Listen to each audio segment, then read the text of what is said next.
नमस्कार मित्रांनो, मी अमर भंगुडे तुमच्या सगळ्यांचं आपल्या व्यसनमुक्ती केंद्राच्या ब्लॉगमध्ये मनापासून स्वागत करतो.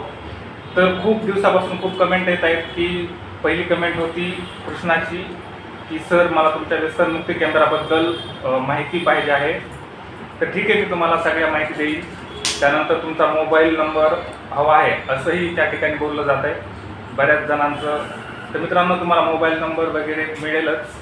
तर आज आपण स्पेशल एक कमेंट दुसरी होती, चौरे म्हणून त्यांनी कमेंट पाठवली की मला तुमच्या व्यसनमुक्ती केंद्रामध्ये कशा पद्धतीने उपचार चालतात, दिवसभर काय चालतं त्याबद्दल थोडक्यात व्हिडिओ बनवा. आम्ही विचार करत होतो की याच विषयावर एक व्हिडिओ बनवायचाही होता. तर आज मी तुम्हाला त्या शेड्यूलबद्दल थोडक्यात माहिती देणार आहे.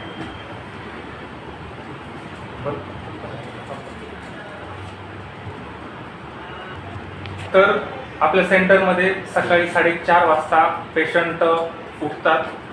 त्यानंतर 4:30 ते 5 वाजेपर्यंत त्यांना बाथरूम, फ्रेश होणं यासाठी त्यांना वेळ दिला जातो. आंघोळ वगैरे या अर्ध्या तासामध्ये त्यांना त्यासाठी वेळ दिला जातो. त्यानंतर 5 वाजता आपण एक्सरसाइज, व्यायाम आणि प्राणायाम 6 वाजेपर्यंत या गोष्टी होतात. त्यानंतर 6 ते 7 या कालावधीमध्ये स्पेशल मेडिटेशन घेतलं जातं. त्यामध्ये त्यांना ध्यान आणि ध्यानाच्या गुप्त पद्धती शिकवल्या जातात, ज्यामुळे त्यांचं मन शांत होतं. आणि त्यानंतर 7 वाजता त्यांना आयुर्वेदिक चहा दिला जातो.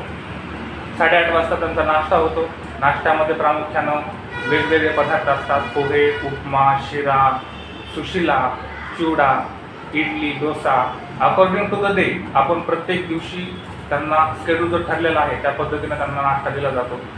त्यानंतर 9 वाजता त्यांना आपल्या डॉक्टर आणि सिस्टर यांच्या मार्गदर्शनाखाली त्यांच्यावर वैद्यकीय उपचार केले जातात, ज्यामध्ये पेशंटची वैयक्तिक तपासणी केली जाते.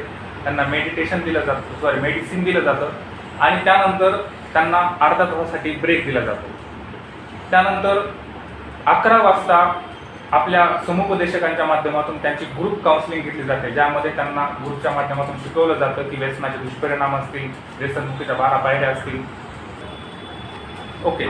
त्यानंतर 12 वाजता जेवण झाल्यानंतर त्यांना 1 ते 2 वाजेपर्यंत त्यांना आराम करण्यासाठी वेळ दिला जातो. त्यानंतर 2 वाजल्यापासून ते 6 वाजेपर्यंत त्यांचे वेगवेगळ्या ॲक्टिव्हिटीज आपल्या सेंटरमध्ये घेतल्या जातात, ज्यामध्ये प्रामुख्याने लुडो प्लेइंग असेल, कॅरम खेळणं असतील, चेस खेळणं असेल किंवा डान्स थेरपीज असतील, म्युझिक जागृती सेमिनार असतील, TV वॉचिंग असेल.